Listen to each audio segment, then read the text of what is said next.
Okay, so this is a great segue then, because I want to dig into, so particularly surrounding that, there's so many people that when they take an antibiotic, and I've actually done this myself and told people about it. And I want to get into some of the most common probiotic myths, because I think one of the biggest ones that I've fallen into as well is the CFUs, right? So we talk about, are more CFUs better? Or I've used products like a BizBiome or a BSL number 3, like after antibiotics, because you're like, this thing has 400 billion CFU. Like, let's just repopulate the gut with all these CFUs. So can you help us clear up some of the confusion there, this CFU piece? What's that all about? Yeah. So that is the biggest myth out there, is that, oh, a 50 billion is better than 3 billion. And there's actually no studies that show more is better. Okay. More is only better is if you know that more are actually getting into the intestines. What's happening with conventional probiotics out there, which is pretty much 95% of the probiotics on the market, is that they actually die before they ever get to the intestines. So they're very sensitive organisms. We know that lactobacillus and bifidobacter strains are very sensitive organisms.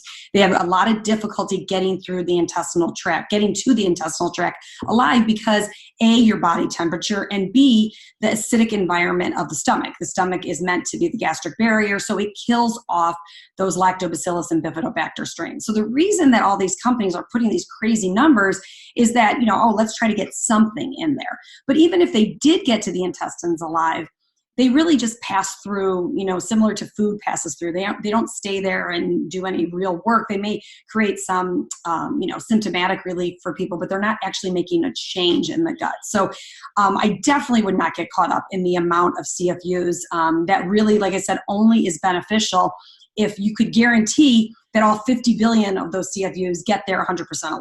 And it's very rare that you'd see that. I would just, for people who, would do that, I would just ask the manufacturer, could I see your gastric survivability study? We have a gastric survivability study on our strains. And let me just explain the mechanism of how our strains survive naturally. As I mentioned, they were found in the soil. While they're in the soil, they are dormant. So they're not live bacteria. They're actually dormant. And they have this endospore shell around themselves. And that shell protects them. And so you swallow the capsule, it's still in this dormant state. And then it gets to the harsh environment of the stomach, and it's still dormant. It's when it hits the intestines that it recognizes it as its home, and it takes its shell off, and that's when it becomes alive. So it doesn't become a live bacterial organism until it hits the intestines. So it's really, really effective at getting to the intestines alive, which is, just the very definition of a probiotic. It has to be a live organism that confers a benefit onto the host. So and another great analogy I love to use to compare the two types of probiotics, the spores, which are found in Just Thrive, and then the conventional lactobacillus, is if you envision a garden, and the garden's been stepped on and trampled on, and there's weeds growing all over that garden. The conventional lactobacillus probiotics, you throw those in the garden, and you're analogizing this, of course, to your gut. You throw those in the garden, and they may never get to the garden alive at all. But let's say they do. They may plant a plant here and there in the garden, but they're not doing anything with the weeds or anything like that. The spores, you throw them in that same garden. They go in, they attach to the soil. They have the capability of getting rid of the weeds, and then they have the capability of bringing those plants that have been stepped on and trampled on back to life. So if you're looking at your gut, they get into the intestines, and they actually colonize, they attach to the intestinal cell wall. And when they're there, they actually have the ability to get rid of pathogenic bacteria and then help build your own bacteria back to life, bring it back to life, and have it thrive more. So it's a really, really effective way. They are eventually transient. Our strains actually stay there for about 21 to 28 days, but they do colonize for those 21 to 28 days and then eventually leave the body. So they're going from the small intestine all the way through the intestinal tract to the distal colon. Wow. That's so interesting too. Something I want to clear up real quick too is that I know that new people coming in to learning about gut health, it can be tricky because you hear gut health or hear about things like ulcers, that you can get stomach ulcers. And so people hear gut, not realizing that a lot of this absorption and survivability and all this stuff, and even leaky gut, is really talking about the intestines. So there's obviously the stomach where like your stomach acid is and digestion starts and all that, but it really sounds like these companies that have 400 billion CFU or whatever, it's like if you were thinking about like an army, one army going against another army, it's like a numbers game. If you have 10,000 more soldiers, you can afford to have 9,000 of them die in hopes that 1,000 make it in. Is that kind of right? Right. Yeah, that's exactly it. And then, but even if they do get in there, they're just kind of passing through. They're not actually making a change, like a shift. And we have a study with our strains that actually showed a 30% favorable shift in the gut after 2.5 weeks. I mean, it's pretty profound. So I don't know of another probiotic that has any studies that that would show that dramatic of a shift over 2.5 weeks. So yeah, that would definitely be it. So I definitely would encourage people not to get caught up on the number of CFUs. It's really more important to find a product that truly has gastric survivability studies behind it. That really is the most important thing, because they're not doing much good if they're dead. Most of them are arriving dead, and they will do some good. I mean, we've seen people who have been on probiotics and they said, oh, I did feel better. I mean, what do you mean? And it's true that they do provide some symptomatic relief. And I also don't want to make it sound like these probiotic companies were ever trying to scam anybody. I mean, it's just that whole approach of lactobacillus, of reseeding the gut, is based on what we used to know before the Human Microbiome Project. So it's not that anybody was intentionally, people were trying to bring health to people and all that, but now we know more about the gut than we ever knew before. And now we know what mechanisms, what types of strains would actually make a change in the gut, and what we need to, or how we need to change the gut. So it's not ill-intended, people out there. It's just that they really aren't as effective. It's like we got new technology, even though this is not really new technology. This is what we use. Like we said, we always go back to the way our ancestors did it. We just go back to eating off the land. Well, the other confusion there too is like this lactobacillus and bifidobacter. It's confusing to people because when something like Just Thrive comes out, right? So I have Just Thrive in my cabinet, right? Stored in a cool, dark place, right? But then you go into like a Whole Foods or any kind of holistic health food store, and there's usually this giant refrigerated section. And I think there's this belief system out there that I want to see if you can clear up if this is a myth or not. But some people think they need to get a refrigerated one because the bacteria are alive and they need to stay cold. What's the deal with refrigeration? Yeah, that's the second biggest myth out there, is that probiotic needs to be refrigerated in order to be a good probiotic. And where I think that myth or that belief stemmed from was, back in the day, people would just take probiotics that were dead on the store shelf. And so, we know that they need to be live organisms. We know a probiotic needs to be live. The thing is, they don't need to be alive on the shelf. They need to be alive in the intestines. And so if a probiotic needs to be refrigerated in order to stay alive, it can't even withstand the room temperature of the store shelf. How will it survive your body temperature of 98.6? Wow. It does not survive. I mean, so, that's one of the biggest myths out there. I mean, it can't survive. I mean, it absolutely cannot survive, the stomach acid and the body temperature if it can't even withstand the room temperature of the store shelf. And so, companies know this. They've enteric-coated. They've done all different types of things. But even if they enteric-coated and it gets through the intestine, and through the gastric system, it's going to meet bile salts, right, when it gets to the small intestine. So they would die anyway. But yeah, that is definitely a myth. Maybe a refrigerated probiotic may be better than one that's, $9.99 and, it's dead before it was never, it's not alive at all, but it's still going to die. Chances are they're going to die before they ever get to the intestines alive. Wow. Yeah. It's so funny. Once you spell it out, it seems like such common sense. If it can't survive on a shelf, how would it ever get through the gastric system? There's just no chance. Right. And with our strains, like I was saying, they're dormant. So in the capsule right now, they're dormant and they don't become alive until they hit the intestines. And the thing that's really cool is we didn't engineer them this way. We have done nothing to, engineer them to make them all of a sudden come alive. This is how beautiful nature is, and why in health we have to go back to nature. And how was it done before? This is the way we evolved, was to take these strains, and they know that the intestines are their home. They know when they get there, they read that environment and they know what to do. They're going to do something different in your gut than they're going to do in my gut, depending on the health of each of our guts. So it's pretty incredible when we all go back to nature. It's amazing how health just comes through. Absolutely, yes, the ancestral approach. But that's something else I wanted to touch on. Is I love that you're talking about they kind of read the atmosphere, read the environment, and adjust accordingly, because I think there's a lot of dangers, not necessarily a probiotic myth, but a gut health myth, where there's a lot of health myths in terms of what the actual environment is right now.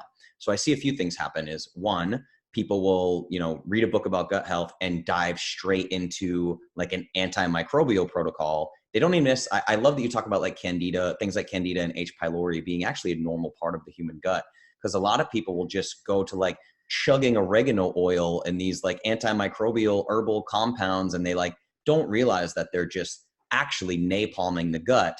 Or the same way that some people might not have an overgrowth or might have an overgrowth that they don't know about, and they're loading up on all kinds of fiber. So there's a lot that can go wrong within gut health. So can we talk about some of those, like how like an all-out cleanse for no reason might be a pretty dangerous thing, right? Oh, absolutely. And you're right. I talk about this all the time. I mean, H. pylori, candida, all these things are a part of our normal gut flora. And that's what's so cool about the spores is we're not going in there and getting, like an antibiotic, just killing off everything, or a microbial, just killing off everything. These strains actually are rebalancing the gut. They're reconditioning the gut, and they have that ability to read the microbial environment and know what to do. So if they sense some pathogenic organisms, we've actually identified up to 12 different antibiotics that these strains produce to help kill off pathogens in the gut. And then on the flip side, they're creating compounds and nutrients to feed our good bacterial organisms. So it's a very different approach. It's all about rebalancing. And that's the key, is the focus needs to be on rebalancing, not just getting rid of a whole bunch of pathogenic bacteria and just getting rid of everything in the gut. It's about a balance, a healthy balance in there. Wow. And it's something else that we touched on just before we started recording that I didn't know, so you told me, is the ability to produce antioxidants in the system, correct? Yes. So one of our strains is called HU36, Bacillus indicus. And this is incredible because this strain actually, when it gets to the intestines, starts to produce all these antioxidants. They're carotenoids. So alpha and beta carotene, lycopene, lutein, astaxanthin, zeaxanthin. All of these antioxidants are actually being produced right in the gut where they need to be absorbed. So just like probiotics and other things have difficulty getting through the gastric system, these strains are actually being produced in the gut where they are readily absorbed. So, and in fact, the researchers of our leaky gut study believe that strain was really one of the biggest, factors in our success with the leaky gut study, because we know that oxidative stress is such a huge problem with, causing such a huge cause of leaky gut. And now we know that these strains are combating that oxidative stress. So the one strain in there that produces antioxidants is amazing. It's absolutely amazing. That's super powerful, because I was talking to Dr. Paul Saladino on the podcast, and we were talking about specific studies that have been done on really, really high intakes of things like vegetables and fruits in hopes of increasing endogenous antioxidant production. And they ran these studies for like 12 weeks. I mean, like of like 600 grams of like really high antioxidant fruits and vegetables. And they're measuring like no change in the system. So the fact that these particular types of bacteria can actually survive and have an antioxidant producing capacity in the system, that's huge. That's got me super excited. I'm glad I learned that today. Yeah, one of the most they are the most bioavailable forms of antioxidants out there, because like you said, they're being produced right in the gut. Wow.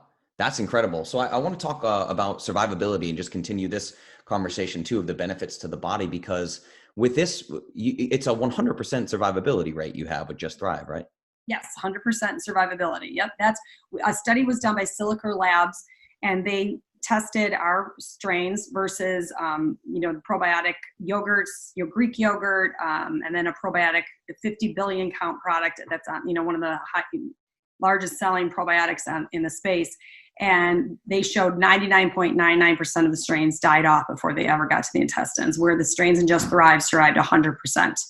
And again, no enteric coating, nothing like that. It just they naturally survive. And then we also have had our studied, we've sent it out to an independent third-party lab for gastric survivability as well, and found 100% survival. Very, very powerful stuff. So the survivability of Just Thrive is even better than fermented foods. Yeah, so I love to talk about fermented foods because I am a huge fan of fermented foods. There's so many great reasons to eat fermented foods. I eat them all the time. they just don't provide true probiotic benefits. They are not getting to the intestines alive. You're getting, the ferment is great. I mean, all of these things are great for your gut. So I think fermented foods is a great part of gut health, but they really aren't producing probiotics. They're not delivering live organisms in the intestines to confer a benefit onto the body, which is the definition of a probiotic. So I love fermented foods and a huge fan of them. They really don't replace a probiotic. Interesting. And that's so cool to learn too, because you hear it with like the CFU thing. I've heard a lot of influencers and experts and stuff say like, well, just stick to fermented foods because you might have a food that has 400 billion CFU. And they're like, well, this sauerkraut has 1 trillion CFU and like just off the charts. But so that doesn't necessarily survive either. No. And we also have a prebiotic in our formula, in our, product line. And I'll tell people, you can get prebiotics from food. You can, you absolutely can if you're eating a lot of Jerusalem artichoke, a lot of asparagus, banana, all those things that are, you have a lot of prebiotic foods in there, but you can't get these probiotic strains from food. You can't make that change in the gut the way you can with the spores alone. You could ferment with the spores, but, and I don't want to get into that, but that's a little confusing. If you ferment with the spores, they will become alive too in the fermentation process. And therefore, they're not really a probiotic. They're not going to give you any benefit in the gut either. Are you following me? That's a little confusing. Yeah. So like, it's great to ferment with the spores for, like I said, that's a whole other conversation that we could go into, but they will become alive in the fermentation process. And then when you eat those fermented foods, you're not going to get the benefit of the spores. Okay. So in simple terms there, you don't want to activate these spores outside of the body. Right. I mean, they still will be great to ferment, and it for a lot of different reasons, it's great to ferment with the spores, but you don't want to ferment with them and then think that you're getting the spores, because they will become alive. They will become live organisms. I see. Yeah. So basically you're just giving them another host. You're making them non-dormant inside of a host that's not in your body. Right. So like I wouldn't do one or the other. I would definitely do them both. Sure. Yeah. And speaking of both too, I definitely want to dig into this new prebiotic product that you came out with as well, because there's a lot of confusion there. I mean, there's obviously soluble fiber and insoluble fiber and resistant starch, and what is prebiotic dietary fiber versus normal dietary fiber. And like, I really want to dig into that. And again, like we talked about, if you have a bacterial overgrowth or something that is undetected, you don't want to just be shoveling grams of fiber in your face, all day long. So can we just talk about kind of some of the nuance of prebiotics? Yeah, well, one of the biggest issues with prebiotics is that they don't know how to distinguish between good bacteria and bad bacteria. So that's why people who have a lot of gut imbalance will, eat some prebiotic food, and they have distress in their gut and they have discomfort because those prebiotic foods are feeding the good and the bad bacteria, where we don't really want it. We only want them to feed the good bacteria and make it grow. So our formulation, we've been around for, several years now, and we have never had a prebiotic because we have not been able to find a formulation that only targeted the good bacteria. And we finally found the right formulation that is made up of oligosaccharides, and they specifically target the good bacteria. So they also are growing some of our keystone strains, which are some of the most important bacterial strains that we have in our body, and they are telling us in our gut, and they're telling us that when you have high levels of Akkermansia, for example, is one of the keystone strains. When you have high levels of Akkermansia,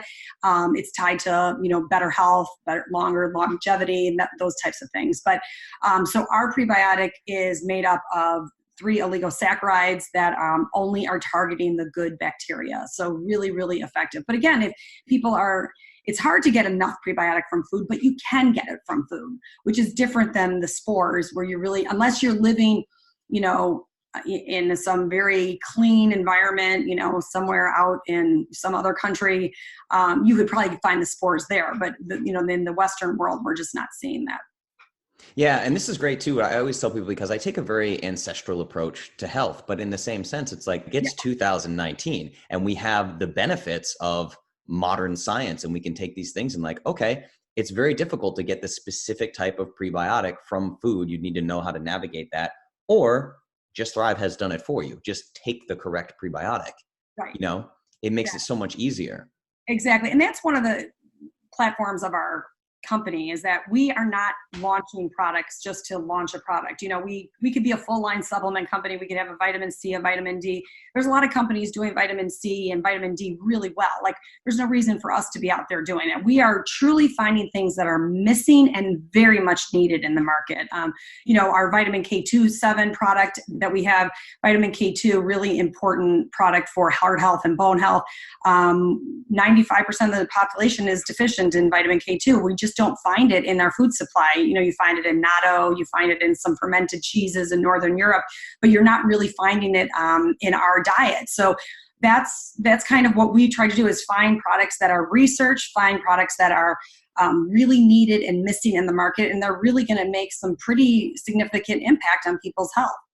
Yeah, that's important too. I wanted to touch on that. I want to get into K2-7 and what exactly that means, but I have seen a lot of things like people they'll learn about vitamin D3 and I see people mega dose vitamin D3. They might be taking 25,000, 30,000 IU a day because they have high cholesterol, or they're trying to combat some kind of health condition. And I'm telling them, like, hey, listen, like there's this one product that's vitamin D3 plus K2, and I really recommend you take the plus K2. So can we talk about that, the vitamin D3 K2 connection?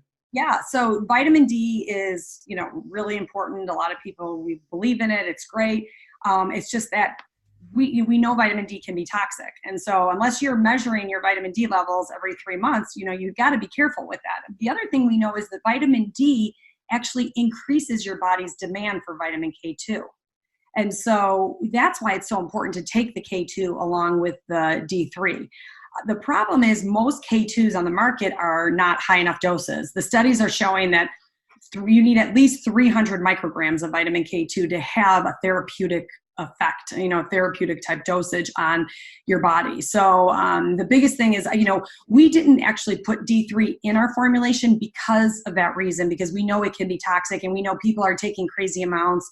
Right. They're fortified with it. We just didn't want to be a cause of any toxicity to anybody. But we do believe you should take D3 with the K2 and, take any good high quality D3, but take a vitamin K2-7 that has a high therapeutic dosage of, you need enough of the micrograms to really make a difference. So what is K? So I'm familiar with K2. What K2-7? What does that mean?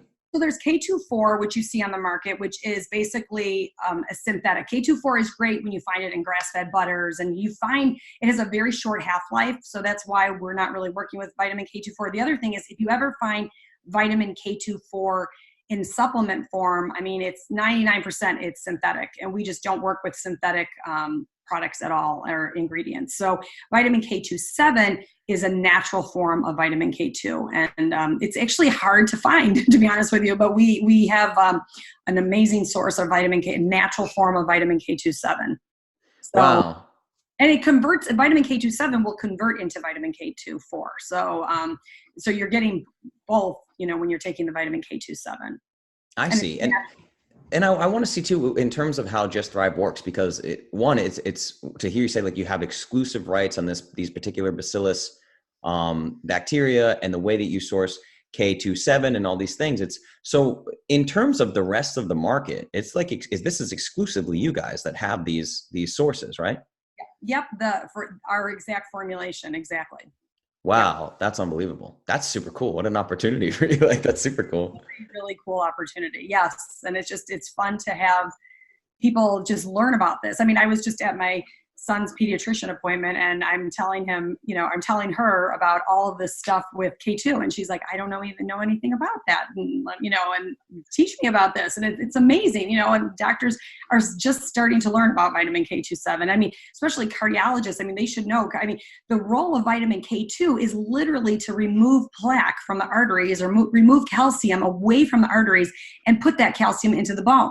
So it's so important for heart health and for bone health. The studies on it are crazy. And these are not our studies. These are just widespread studies out there showing, the increased amounts of vitamin K2 reduces heart disease by 50%. It reduces all-cause mortality by 25%. So some pretty compelling evidence on vitamin K2 and how important it is. Well, and now you're looking at the whole body holistically, which is just fantastic. Because I try to tell people, so now we're looking at vitamin D3 or vitamin K2 and all these different effects that it's having on cardiovascular risk and all that. And then we go way back to the beginning of this conversation and just talk about leaky gut. So people get so stuck, and you know this from your story about statins with the pharmaceutical company. People just get so stuck on lowering cholesterol levels. And it's like, just because there's a firefighter at every house fire doesn't mean firefighters cause house fires. So people get so hooked on cholesterol, and it's like, wait a minute, like cardiovascular disease, this is an inflammatory condition. Like it can't happen without inflammation. So if we can tighten up these junctions in the gut, and now you're talking about taking something like K2 on top of this, which is already lowering cardiovascular disease, you're talking about pulling calcium away from the arteries and into the bones. Now this is a holistic approach to health and wellness, and it's beautiful. Exactly. And I'm glad you brought up the inflammation thing, because we know that when our gut is inflamed, it's not absorbing nutrients. So you could eat all this great kale and clean food and all that, but if you're not eating if your gut is inflamed, and a lot of people's guts are inflamed with the world we live in, you're not absorbing the nutrients to the best of the ability that you can be absorbing them. So like you were talking about, like you talked about recently, just a few minutes ago. Yeah, absolutely. It's huge. I see that happen with a lot of young kids because a lot of athletes come to me and stuff for like physical performance. And you'll have these kids that are like, I can't put on weight. I can't put on weight. Like I'm eating so much food and I can't put on weight. And like you have them tracking food, and it's like pancakes and waffles and syrup and oatmeal. And I'm like, you have like the leakiest gut of all time and can't absorb any nutrients. And that's why you're not getting bigger. It's like, then you got to like load them up on L-glutamine and probiotics and just try anything to like seal that gut, because they're killing themselves. It's crazy. Exactly. And that's what people like are understanding, that the gut and our bacteria dictates whether you're one of these people that could, that gains weight really quickly, or somebody that, doesn't gain weight quickly at all. And so it's like these strains will help people with, balance out their microbiome. And so people will be like, well, I have diarrhea. Should I take it if it helps constipation? It's like constipation and diarrhea are both signs of an imbalanced gut. So these strains are going to be rebalancing that gut. And the same thing with like weight issues and weight management. These strains are actually rebalancing your gut flora, and the strains in your gut are what dictates whether you are somebody that burns fat easily or somebody that doesn't. So, and people again don't think about that. They always think of gut health, gas, bloating, diarrhea, constipation, but even weight management is a huge factor in gut health. Yeah, one of the greatest stories that I like to tell people is that so if there's a very serious condition called C. difficile, which is the only thing in the U.S. that fecal matter transplants are actually approved for by the FDA, whatever. And there was this story of a mom and a daughter, and the daughter, I guess, donated fecal matter for this fecal matter transplant. The daughter was obese, the mom was very thin, and like 2 months later, the mom had magically gained 50 plus pounds just without changing the diet at all. And it's like these bacteria are dictating your body composition. Yes, exactly. No, exactly. I've heard that story a lot of times myself, and it's all your gut bacteria so when people are on a weight loss journey, the first thing they do is take care of their gut. Whatever health journey, I always say like the number one ground zero for health is to be taking spores on a regular basis. I can't stress that enough. I know it sounds like it's self-serving, but everybody in my family is on it. Everybody that I can think of that I love, I always tell them to be on it, because it's the number one most important thing when you're talking about your journey to health, is to take care of your gut. And then there's other protocols that are super powerful also, but when you start with your gut, whether it's a weight loss journey, whether it's an autoimmune, whatever it is, you need to be focusing on your gut.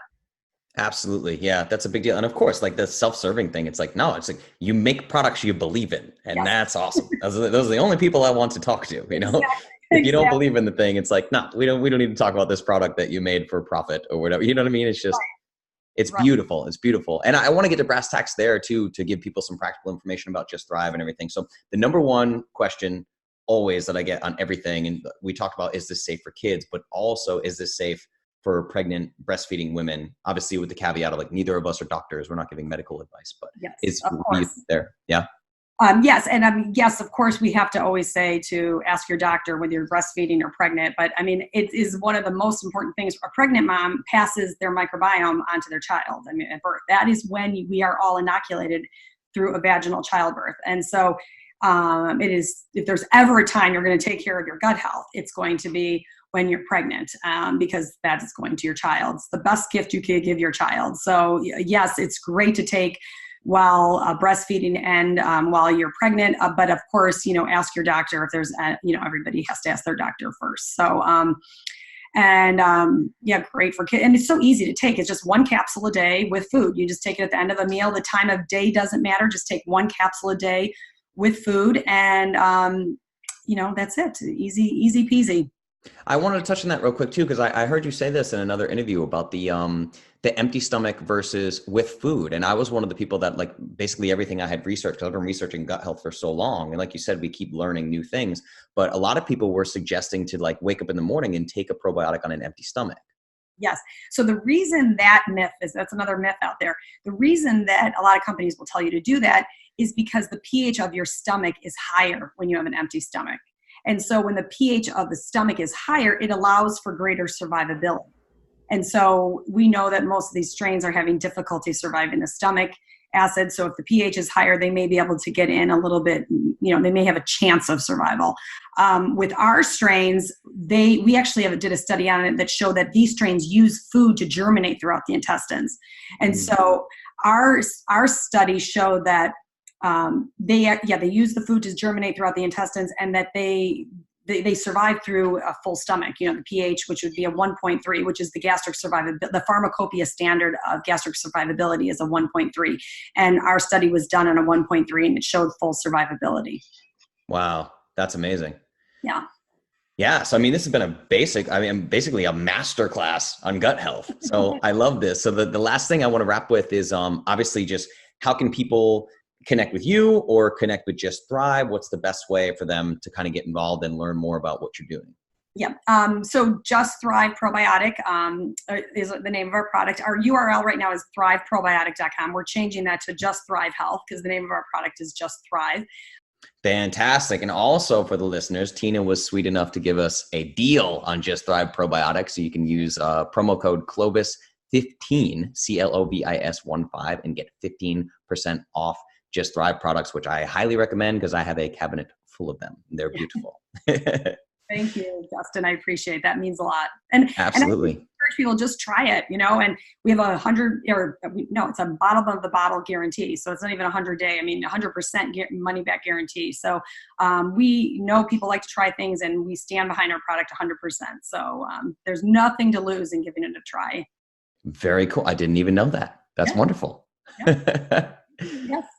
Well, awesome. So Tina, thank you so much for everything. Just a wealth of information, and people can reach out to you, and we can link to your studies and all the things that you're doing with Just Thrive. And I just want to genuinely thank you for the work you're doing. And thank you so much for being on the show. Oh, you bet, Justin. Thanks so much for having me. All right. Have a great day. You too. Thanks. Bye-bye.